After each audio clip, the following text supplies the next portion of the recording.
We'll be right back with more stories, insights, and real-world strategies for leading with purpose. This is The Human Factor on Now Media Television. Welcome back to The Human Factor. Our next guest on the show is Eric Himes. As the founder and president of Inspo Strategic Advising and Coaching, he helps businesses and individuals reach their full potential through tailored solutions, guidance, and support. With over 17 years of experience in business development and leadership, he has a proven track record of driving growth, innovation, and transformation across various sectors. I'm so excited to have Eric on. His expertise includes project management, team building, contract negotiation, strategy, mentoring. He creates effective plans, leads high-performing teams, and delivers exceptional results. Guided by a servant-oriented leadership rooted in biblical principles, he's passionate about making a positive, lasting impact through his work. So excited again, Eric. So welcome to the show today. Thanks, Kimberly. It's a pleasure to be here and be with you. Thank you, thank you. So we have some wonderful topics to talk about today. So, leading without losing yourself.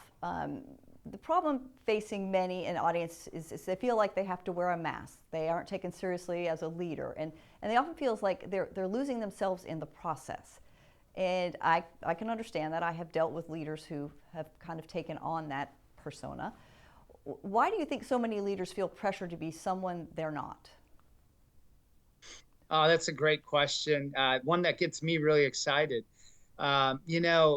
Leadership, I think, is seen and caught, not necessarily taught. And the reality is that I think a lot of leaders wear personas based on what the environments that they work on call for.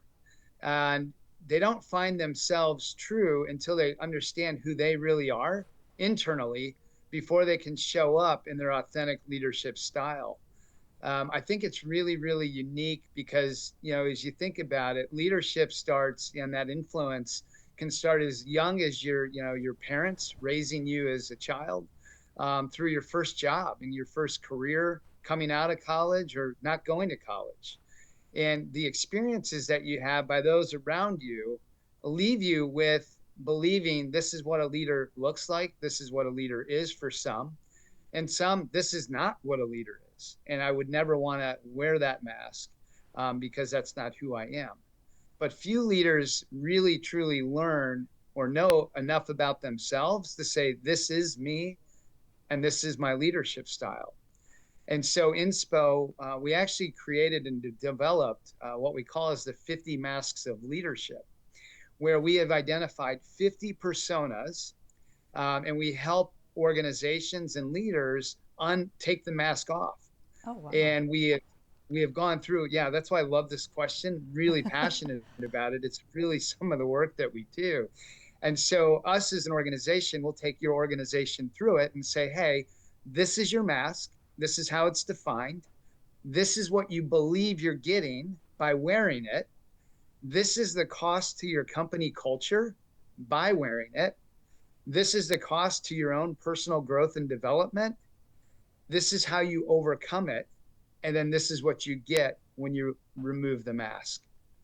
And so for us, we see a lot of transformational leadership take place when we become vulnerable enough in ourselves to remove those masks and to really step forward, knowing that it is okay to be the real version of yourself, mm-hmm. and be authentic. Mm-hmm. And so you can discard the mask knowing that there's no risk in doing so. And then it's up to everybody else to decide if they like you or not. But as a leader, it's okay that we're not liked by everyone, and we're comfortable with that. Yes, and that's hard for a lot of people to really be their authentic self. I mean, it takes a lot of effort and introspection, to understand that. Yeah. All right. Well, I come across this a lot, and I have these conversations with other individuals about it. But what's one step a leader can take today to lead with more honesty and heart? That you just nailed it. Introspection, right? We have to do the work to lead with heart, because otherwise we're leading with other tools that aren't ours. And so we're picking up on things that we've learned along the way as it's an action or a behavior, but it's not really who we are. And so we have to do the work in ourselves to grow as individuals, to become the best leader we possibly can. And that's a journey that never ends. We have to refine ourselves daily, work on growing and developing daily in our skills and our ability to communicate, to cast vision, to be strategic in the way we think, and engage those around us. And so that's a journey that's always going to be continuous. But then we also have to look at the vulnerability side of things. And why are we showing up the way that we're showing up? And we have to ask ourselves the hard questions. And then we have to face those questions and then work on growing out of those situations. And so that inner work is really, really important. And Inspo, we have a number of surveys that we have our clients go through to start the work process, to start the self-evaluation, self-critique on where we're at and where we need to go. It's really kind, friendly, and it's very, very constructive for your overall growth. So yeah, I'm curious about that. So can you dive a little deeper on how you go about that survey? It's just something that piques my interest. I've taken a lot of personality assessments and done some various things with organizations. So just a little bit more on how you go about that. And is this proprietary to your organization, or is it a combination of things that you've put together? It's proprietary to our organization. It's called the Inspired Culture Survey. And so what we do is when we work with individuals or organizations, everybody takes it, or if it's an individual, they take it. And what it does is it gives us our ability to take a look and see at what level they have inspiration from an inspired leadership perspective. The feedback that we get from the survey gives us a gap analysis and a growth in areas of growth and opportunity. And we also assess vulnerability. And so understanding where people are vulnerable and not, and Brene Brown is the best and the expert when it comes to vulnerability, and her guidepost survey is incredible. And that tool helps us really, from Inspo's standpoint and our leadership team, it helps us see you as an individual. And it gives us the ability, one, to connect with you well, and two, the areas that we need to help you work in, along with our personality profiles. So we have designed the 11 different personality profiles of the inspired culture. And so we understand then where you fit in the organization, and what are your gift sets and your core values. And so these surveys really help us help you grow. Now, they can be very helpful. I've taken several before and used them when looking at talent and how they align with what they've determined has made a good leader within their organization based on this information. And it can be very, very helpful to really get insight on how an individual thinks, motivates, walks, talks. I mean, it really, they've come a long way since the original few that were out there. I won't name them right now. Absolutely. Well, and one of my favorite surveys is we don't capture your action, we capture your thought. And so we ask a number of similar questions throughout a survey index, and it helps us help you see how you think and what's a priority in your life.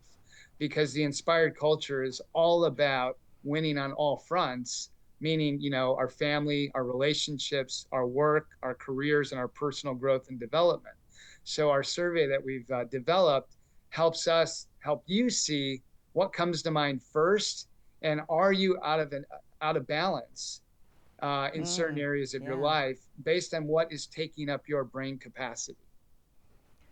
Yeah, I'm sure a lot of people feel out of balance. I was one of those individuals. So. I can see that would be me, yeah. Okay, yeah. So another side to this is how does authentic leadership impact trust and performance in a team? I mean, I've seen it, I know it can happen, but from your perspective and what you've seen.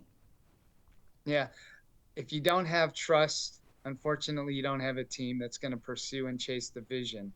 The authentic leader gets trust over time, but it's rooted much deeper than transactional engagements of management. Leaders really foster an intrinsic environment where everybody on the team is bought in and committed to the vision, because they understand that their role and what they do and how it impacts the organization. The other thing with authentic leadership is that I believe it's about the whole person. It's not about just the activity at the job or the career that they're in. But if we're not investing into what's important to each individual on the team and cheering them on and encouraging them to be successful, we're not doing our job as leaders to really care and intrinsically motivate our teams, not only at work, but outside of work. We need to take a holistic approach, and that those authentic leaders do that. Yes, I agree. And again, that it takes a lot of insight to become that authentic leader. And it does impact their performance. So I've talked to a lot of hiring managers over the times, and they have, I've tried to coach them on doing just that. Just being authentic, being open, transparent, having communication. It's all very, very important, and it's things that sometimes need to be learned. And so, well, I think this is great. I'm really excited about our conversation. I'd like to continue it, so we're going to take a quick break. We're going to come back with Eric and continue this conversation. So please stay with us. All right? We'll be right back with more stories, insights, and real-world strategies for leading with purpose. This is The Human Factor on Now Media Television.